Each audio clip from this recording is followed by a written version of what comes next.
Hello students, तो जैसा कि मैंने कहा था कि हम एनसीईआरटी एक्सरसाइजेस के कंप्लीट सॉल्यूशंस यहाँ वीडियोस में आपको प्रोवाइड करवाएंगे। ठीक है, सो आज हम लेकर आए हैं एक्सरसाइज 3.1 का कंप्लीट सॉल्यूशन। बट ये सॉल्यूशन देखने से पहले मैं आपको एक बात क्लियर कर देना चाहता हूं कि आप डायरेक्टली इन वीडियोस को ना देखें। सबसे पहले आप कॉन्सेप्ट सीखेंगे। कॉन्सेप्ट्स के लिए आपको जो वीडियोस दिए गए हैं जिनके अंदर मैंने कॉन्सेप्ट डिस्कस किए हैं, पहले आप वो देखेंगे। फिर उसके बाद मैंने कुछ एग्जांपल्स वहां डिस्कस किए हैं, उनको आप चेक करेंगे। फिर उसके बाद आप एक बार एक्सरसाइज को खुद से ट्राई करेंगे। उसके बाद आपको कोई प्रॉब्लम सॉल्व नहीं होती है तो आप सॉल्यूशन वीडियोस को देखेंगे। ठीक है, ये बात आप जान लें। ठीक है, ये सॉल्यूशंस आपको सिर्फ हेल्प के लिए प्रोवाइड किए जा रहे हैं। तो चलिए आज 3.1 एक्सरसाइज को यहां डिस्कस करते हैं। ओके बच्चों, देखिए यहां हमारे पास एनसीईआरटी एक्सरसाइज 3.1 का क्वेश्चन नंबर फर्स्ट दिया हुआ है। इसमें पूछा गया है इन द मैट्रिक्स ए, एक मैट्रिक्स लिखा हुआ है आपके सामने, right the order of matrix. बिल्कुल बेसिक एक्सरसाइज है, बिल्कुल बेसिक सी बात आपसे यहां पूछी गई है। The order of matrix, matrix का ऑर्डर हमें यहां आंसर करना है। तो कर सकते हैं।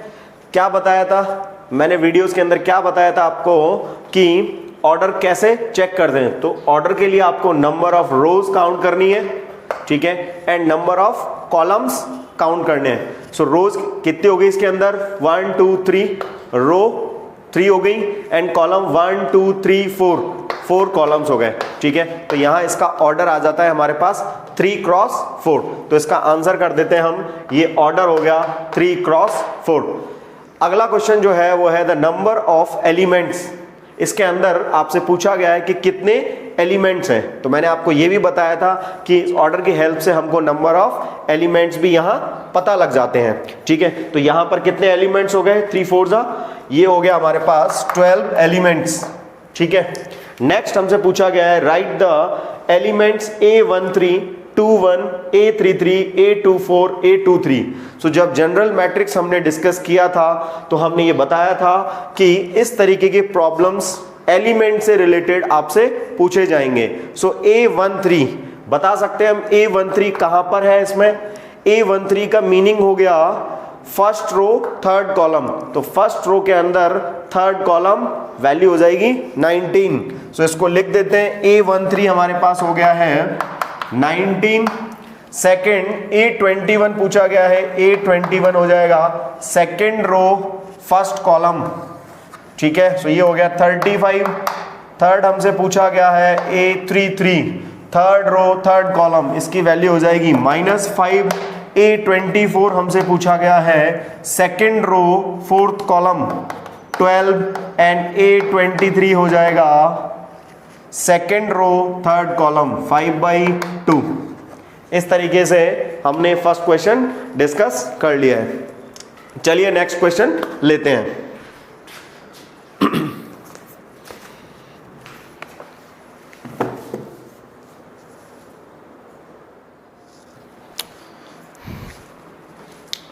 ठीक है, नेक्स्ट 2 क्वेश्चंस हमारे पास ये हैं।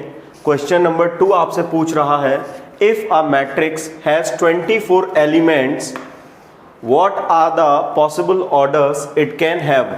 What has 13 elements? इस तरीके का एक एग्जाम्पल मैंने डिस्कस किया था जहां मैंने आपको बताया था कि आपको ये एक्सरसाइज के अंदर भी क्वेश्चंस मिलेंगे। तो आपको क्या समझ आ रहा है, 24 एलिमेंट्स, 24 एलिमेंट्स देखकर हमें यहां पता लग जाता है कि किस तरीके के ऑर्डर्स यहां पॉसिबल हैं। तो आप क्या करेंगे, सबसे पहले आपको पता है 1 क्रॉस 24 पॉसिबल है। उसके बाद आप कह सकते हैं 2 क्रॉस 12 पॉसिबल है। उसके बाद आप कह सकते हैं 3 क्रॉस 8 पॉसिबल है। उसके बाद हम कह सकते हैं 4 क्रॉस 6 पॉसिबल है। उसके बाद अगेन आप आगे जाएंगे तो 6 आ जाएगा, तो 6 क्रॉस 4 पॉसिबल है, 8 क्रॉस 3 पॉसिबल है, एंड 12 क्रॉस 2 पॉसिबल है, एंड 24 क्रॉस 1 पॉसिबल है। जितने भी पॉसिबल ऑर्डर्स थे वो हमारे पास आ गए हैं। ठीक है। इसी तरीके से नेक्स्ट पूछा गया है किसके लिए, 13 एलिमेंट्स के लिए, कि 13 एलिमेंट्स में किस तरीके के ऑर्डर्स पॉसिबल हैं। सो यहां क्या लिखेंगे, 1 क्रॉस 13। अब अगेन आप 2 के लिए ट्राई करेंगे, सो वहां से तो ऑर्डर नहीं मिल पाएगा ये, सो अगेन हो जाता है 13 क्रॉस 1। इस तरीके से यहां 2 ऑर्डर्स पॉसिबल हैं ओनली। इसी तरीके से नेक्स्ट क्वेश्चन के अंदर भी सेम तरीके का प्रॉब्लम है। ये भी यहां पूछा गया है 18 एलिमेंट्स के लिए और उसके नेक्स्ट में पूछा गया है 5 एलिमेंट्स के लिए।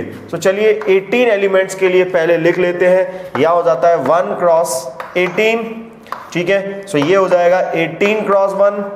2 के साथ आप लिखेंगे, सो 2 9 जा एंड 9 2 जा, अगेन 18।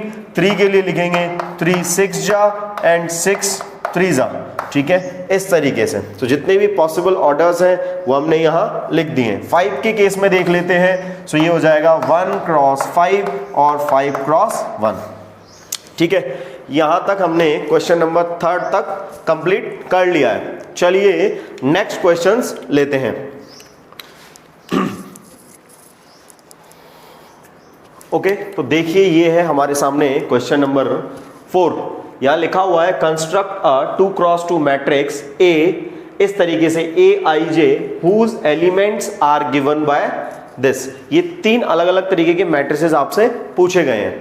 फर्स्ट के लिए हमें ये अप्लाई करना है, सेकंड के लिए ये, और थर्ड के लिए ये रिलेशन हमें काम में लेना है। सो आइए सबसे पहले हम फर्स्ट मैट्रिक्स को लिख लेते हैं। सो AIJ के लिए मैंने आपको स्टार्टिंग में भी बताया था जब हमने जनरल मैट्रिक्स डिस्कस किए थे। सो कैसे लिखेंगे इसको, 2 क्रॉस 2 का एक मैट्रिक्स लिखना है, ठीक है। 2 क्रॉस 2 का इट मींस 4 एलिमेंट्स हो गए।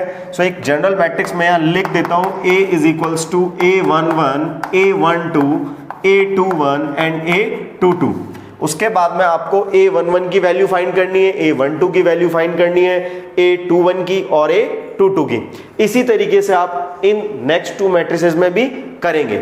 चलिए देखते हैं A11 कैसे फाइंड करेंगे। ये रिलेशन के अंदर I और J की वैल्यू आपको पुट करनी है। I की वैल्यू हो गई 1 1 के लिए 1 + 1, ठीक है। ये स्क्वायर, ये हो गया 2, सो यहां से हो जाएगा 2 स्क्वायर अपॉन 2, ये हो गया 4/2 2, ठीक है। नेक्स्ट आप लेंगे A12 के लिए, A12 के लिए लेंगे, सो यहां क्या हो जाएगा 1, यहां हो जाएगा 2, ये हो गया होल स्क्वायर, ये हो गया 2, सो यहां से हो जाएगा 3/3 स्क्वायर 2, सो यहां से वैल्यू आ गई 9/2। चलिए इस तरफ नेक्स्ट वैल्यू निकाल लेते हैं। ये हो गया हमारे पास A21 के लिए आपको वैल्यू रखनी है, तो ये हो गया 2, ये हो गया 1 square divided by 2, so again 3 square by 2, सो ये 9/2 हो गया। यहां से वैल्यू निकालेंगे आप, सो A22 2 के अंदर ये 2, ये 2 और ये होल स्क्वायर, सो ये हो गया 4 स्क्वायर अपॉन 2 16/2, यहां से वैल्यू आ गई 8। इस तरीके से हमें मैट्रिक्स मिल गया है। सो यहां हम इस मैट्रिक्स को यहां हम लिख देते हैं, तो ये मैट्रिक्स बन जाएगा A इज इक्वल्स टू, सारी वैल्यूज इसके अंदर पुट कर दें। तो फर्स्ट वैल्यू थी 2, सेकंड वैल्यू है 9/2, थर्ड वैल्यू है 9/2 और ये हो गई लास्ट वैल्यू 8, ठीक है। इस तरीके से आपको फर्स्ट मैट्रिक्स मिल जाता है। चलिए नेक्स्ट डिस्कस करते हैं AIJ के लिए। सो यहां भी सेम करना है, A11 फाइंड करेंगे। A1 के लिए 1/1 हो जाएगा, ये 1 हो गया। A12 फाइंड करेंगे, सो यहाँ I की वैल्यू 1 हो गई, J की वैल्यू 2 हो जाएगी, तो ये हो गया 1/2। A21 डिस्कस करेंगे, सो इस बार I की वैल्यू 2 हो गई, J की 1 हो जाएगी, ये 2 हो गया। A22 के लिए डिस्कस करेंगे, सो ये 2/2 वैल्यू हो गई 1। तो यहाँ मैट्रिक्स लिख देते हैं। तो मैट्रिक्स कैसा दिखेगा आपको, यहाँ मैट्रिक्स, इसके लिए मैट्रिक्स लिख रहे हैं हम यहाँ पर A इज इक्वल्स टू, हमारे पास वैल्यूज आ गई हैं 1 1/2 1/2 और ये हो गया 2 और ये हो गया 1। इस तरीके से हमारे पास सेकंड मैट्रिक्स आ जाता है। थर्ड मैट्रिक्स के लिए आप देखेंगे, सो अगेन वही A11 फाइंड करना है हमें, यहाँ 1, सो 1 + 2, J की जगह भी 1 डाला हमने, तो ये स्क्वायर कर देंगे, ये 2 हो गया। सो 3 का स्क्वायर ये हो जाएगा 9/2, ठीक है। A21 के A12 के लिए क्या करेंगे, ये 1 हो गया 2 क्रॉस 2, j की जगह 2 डालेंगे, ये हो गया होल स्क्वायर अपॉन 2, 1 प्लस 4 ये हो गया 5 स्क्वायर अपॉन 2, सो यहां से हमें मिल जाएगा 25/2, ठीक है। यहां से नेक्स्ट हो जाएगा A21, i की जगह 2 एंड j की जगह क्या डालना है 1, यहां से 2 और ये स्क्वायर, सो 2 + 2 4 हो गया, सो ये 4 का स्क्वायर 16 अपॉन 2 और ये हो जाएगा 8। यहां तक आपको क्लियर है। नेक्स्ट हम देखते हैं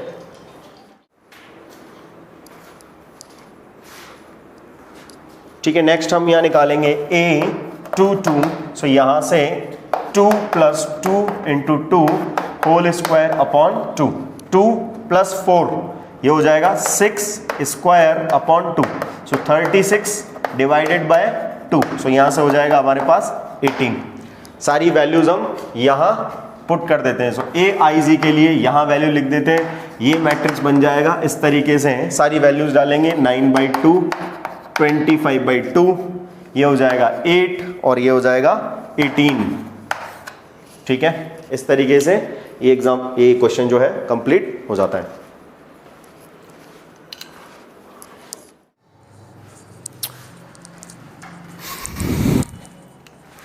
ओके, ये है question 5th। Construct a 3x4 matrix whose elements are given by this relation, ठीक है। तो हमें क्या करना है, 3x4 का एक मैट्रिक्स लिखना है, ठीक है। तो मैं यहाँ एक 3x4 का एक जनरल मैट्रिक्स लिख देता हूँ, ठीक है, इस तरीके से A = 3x4, सो ये हो गया A11, A12, A13, A14, ठीक है। ये हो जाएगा 21, 22, 23, 24 एंड 31, 32, 33, 34, ठीक है। हमने एक जनरल मैट्रिक्स लिख लिया जिसके अंदर नंबर ऑफ रोज 3 है, नंबर ऑफ कॉलम्स 4 है, ठीक है। अब हमें दोनों पार्ट के लिए इन वैल्यूज को क्या करना है, फाइंड करना है। जब ये वैल्यूज फाइंड हो जाएंगी हम इन सारी एंट्रीज को फिल कर देंगे और आंसर आ जाएगा। तो चलिए पहले पार्ट पर बात करते हैं।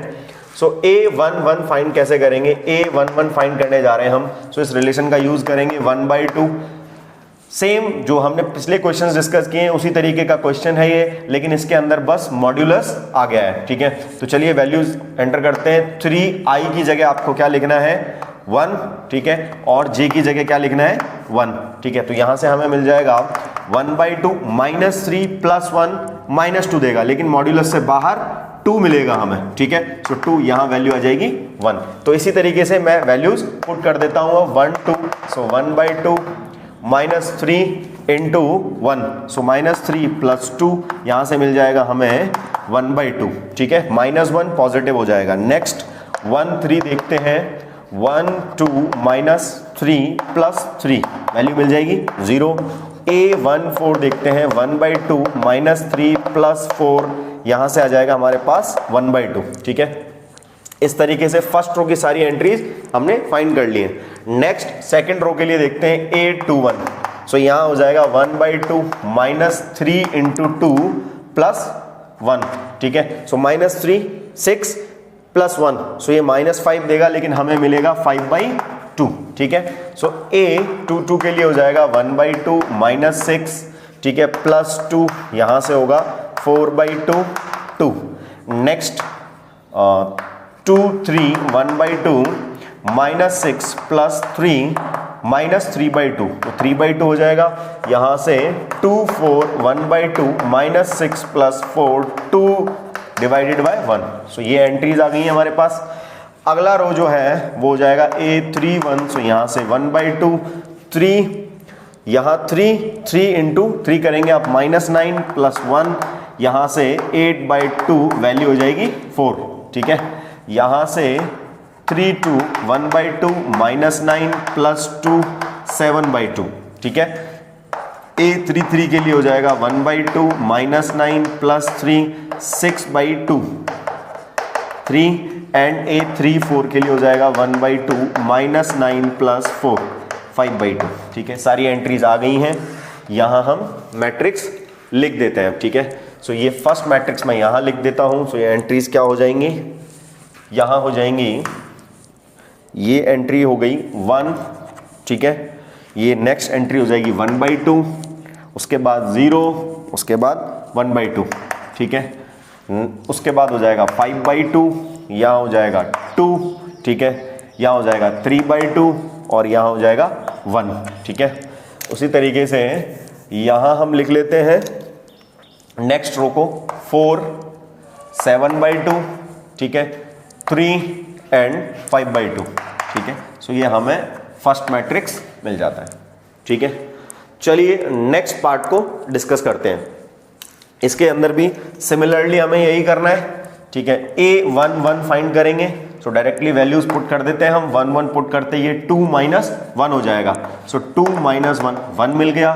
A1 2, यहाँ 2 - 2 0 हो जाएगा। A1 3 2 - 3, सो -1 मिल जाएगा।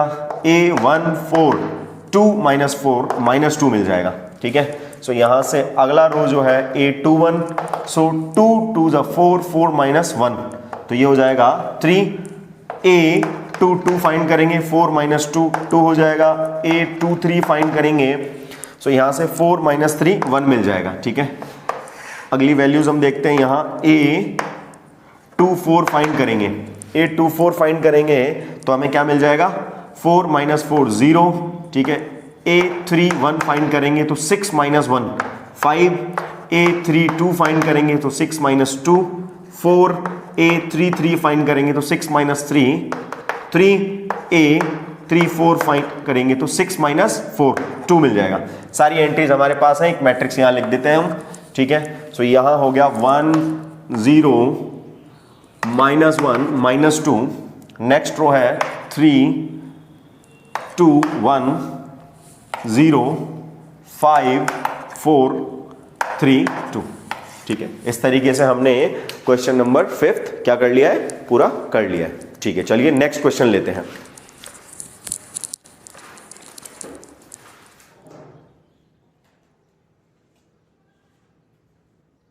ओके, ये है क्वेश्चन नंबर 6 हमारे पास। देखिए इसके अंदर क्या पूछा गया है, find the values of x, y and z from the following equations. 3 problems इसके अंदर दी गई हैं और हमसे x, y, z की वैल्यूज पूछी गई है, ठीक है। सो आपको क्वेश्चन पता लग गया होगा देखकर किस पर बेस्ड है, इक्वालिटी ऑफ मैट्रिसेस पर बेस्ड है। सो यहां से हम डायरेक्टली वैल्यूज चेक कर सकते हैं, करस्पॉन्डिंग वैल्यूज को इक्वल करना है, ठीक है। सो यहां से y की वैल्यू हमें डायरेक्टली मिल जाती है, y = 4। यहां से z की वैल्यू मिल गई है 3 और यहां से x की वैल्यू मिल गई है 1, ठीक है। सो ये सॉल्व हो जाता है। सेकंड पर बात करते हैं हम। सो यहां से हमारे पास आ रहा है x + y = 6 एंड यहां से ये रिलेशन आ गया है 5 + z = 5, ठीक है। और एक रिलेशन हमारे पास आ गया है x, y = 8। तो यहां से z की वैल्यू डायरेक्टली मिल रही है, z इसको इधर शिफ्ट कर दिया, 5 - 5 0 हो गया, ठीक है। यहां से x और y की वैल्यू फाइंड करने के लिए हमें कुछ सब्स्टिट्यूशन करने पड़ेंगे। यहां से x की वैल्यू फाइंड करते हैं तो हमारे पास 8/y आ जाता है, ठीक है। x को यहां पुट कर देते हैं, यहां पुट करेंगे तो ये हमारे पास हो जाएगा 8/y + y = 6। एलसीएम ले लेंगे, ये हो जाएगा 8 + 8y = यहां से हमारे पास हो जाएगा, सॉरी ये हो जाएगा y² और ये हो जाएगा 6y, ठीक है। ये हमारे पास क्वाड्रेटिक इक्वेशन आ गई। इसको सॉल्व करेंगे तो ये हमें मिलेगा यहाँ पर 8y² - 6y + 8 = 0, ठीक है। यहाँ पर ये 8y² होगा, ठीक है। 8y² एंड 6y, तो यहाँ पर हमें मिल जाएगा, ये हो गया 8y² सॉरी y² - 6y + 8, ठीक है। यहां से हम इसको फैक्टर करेंगे तो ये हो जाएगा y² - 4y - 2y + 8 = 0। यहां से y - 4, यहां से मिलेगा हमें y कॉमन लेने के बाद y - 4, यहां से 2 कॉमन लेने के बाद y - 4 = 0। सो सो यहां से हमारे पास दो फैक्टर निकल कर आ गए हैं, एक आ गया है y माइनस 4 और एक आ गया है y minus 2 is equals to 0। So यहां से एक वैल्यू आ गई y इज इक्वल्स टू 4 और एक आ गई है 2। ठीक है, इस इक्वेशन के अंदर y की वैल्यूज डाल देते हैं, 4 डालेंगे तो आपको क्या मिल जाएगा, x plus 4 is equals to 6। तो यहां से x की वैल्यू हमें मिल जाएगी 2। ठीक है, और जब यहां 2 डाल देंगे हम तो यहां से मिलेगा x plus 2 is equals to 6। इसको शिफ्ट करेंगे तो यहां से हमें मिल जाएगा x इज इक्वल्स टू 4। ठीक है, इस तरीके से हमने सेकंड प्रॉब्लम को भी डिस्कस कर लिया है। अब आता है थर्ड। इसमें क्या करना है, इसमें भी हमारे पास तीन इक्वेशंस अवेलेबल हैं। सो यहां से x प्लस जेड, फर्स्ट हमारे पास हो गया x plus y plus z is equals to 9। यहां से x प्लस जेड मिल जाएगा हमें x plus z is equals to 5 और यहां से y प्लस जेड मिल जाएगा 7। इस y प्लस जेड को हम यहां पुट कर देते हैं। सो यहां से x plus 7 is equals to 9 हो जाएगा। तो x की वैल्यू मिल जाएगी हमें 2। ठीक है, इस 2 को हम यहां पुट कर देते हैं तो 2 plus z is equals to 5 हो जाएगा। यहां से z की वैल्यू मिल जाएगी हमें कितनी, 3। यहां से z की वैल्यू यहां पुट कर देते हैं, सो ये y plus 3 is equals to 7। y की वैल्यू हमें मिल जाएगी 4। सो x y z की वैल्यूज आ जाती है इस तरीके से।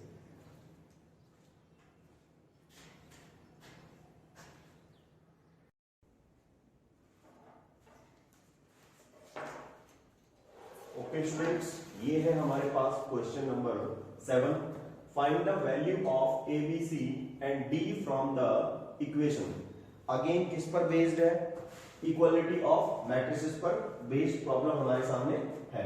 तो क्या करना है, हमें करेस्पॉन्डिंग एलिमेंट्स को इक्वल कर देना है। a minus b is equals to -1, एक इक्वेशन ये आ जाएगी। ठीक है, b के लिए, a और b के लिए थर्ड एलिमेंट को आप ये जो एलिमेंट 2 1 जो है इसको इसके इक्वल कर दें, ये हो जाएगा 2a minus b is equals to 0। So a और b के लिए दो इक्वेशंस ये हो गए और a और c के लिए एक रिलेशन यहां से मिल जाएगा, c और d के लिए रिलेशन यहां से मिल जाएगा। तो इनको भी लिख लेते हैं, 2a plus c is equals to 5 and c और d के लिए हो जाएगा 3c plus d is equals to 13। तो यहां से देखिए आप a माइनस बी और इन दोनों इक्वेशंस को हम क्या कर लेते हैं, सॉल्व कर लेते हैं। सपोज करिए मैंने इसको सब्ट्रैक्ट कर दिया तो यहां से ये दोनों रिमूव हो गए, ये बन गया -a is equals to -1। a is equals to हो जाएगा हमारे पास a इक्वल्स टू 1। ठीक है, a को आप किसी भी इक्वेशन के अंदर पुट कर दें। तो सपोज करिए मैंने इसको इसके अंदर पुट कर दिया, ये 1 minus b equals to b equals to -1। ठीक है, तो यहां से -b इक्वल्स टू -1 तो यहां से हमें मिल गया b equals to -2, b equals to 2। ठीक है, सो a और b की वैल्यू हमें मिल गई है। a की वैल्यू आप यहां पुट कर दें तो यहां मिल जाएगा 2 1 plus c equals to 5, 2 plus c 5, c is equals to ये हो गया 5 माइनस 2 3। ठीक है, सिमिलरली c की वैल्यू यहां डाल दें 3 प्लस d 13। ठीक है, यहां से हो गया 9 प्लस d 13 और d इज इक्वल्स टू हो गया 13 माइनस 9, तो ये 4 मिल गया। सो हमने a b c d सबकी वैल्यूज यहां फाइंड कर ली।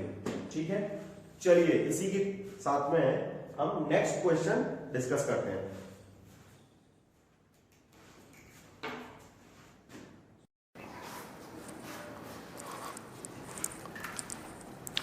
ओके बच्चों, लास्ट 3 क्वेश्चंस हमारे पास ये हैं।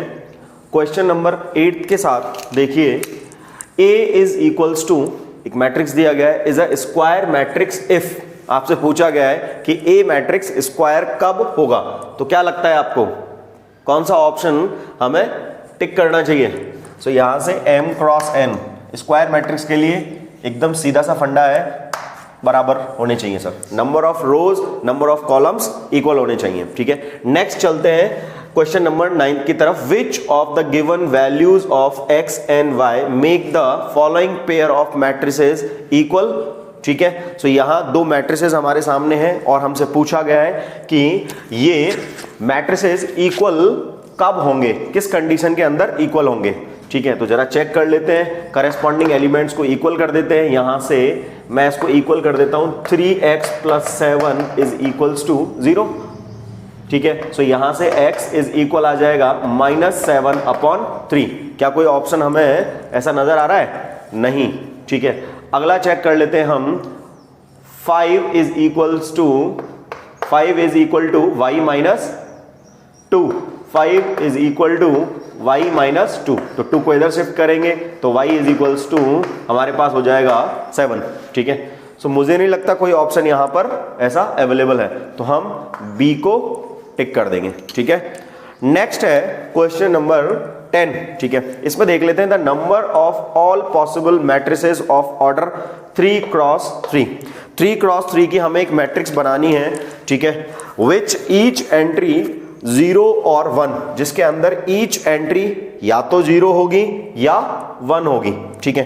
तो इस तरीके से किस ऑप्शन को हमें टिक करना है, ठीक है। सो आपको पता है 3x3 के मैट्रिक्स के अंदर 9 एंट्रीज हमें मिलने वाली हैं, ठीक है। क्या मिलने वाली हैं? 9 एंट्रीज। तो देखिए यहां हम एक मैट्रिक्स बनाते हैं A इज इक्वल्स टू, तो यहां क्या मिल जाएगा? 9 entries, A11, A12, A13, A21, A22, A23, A31, A32, A33, ठीक है।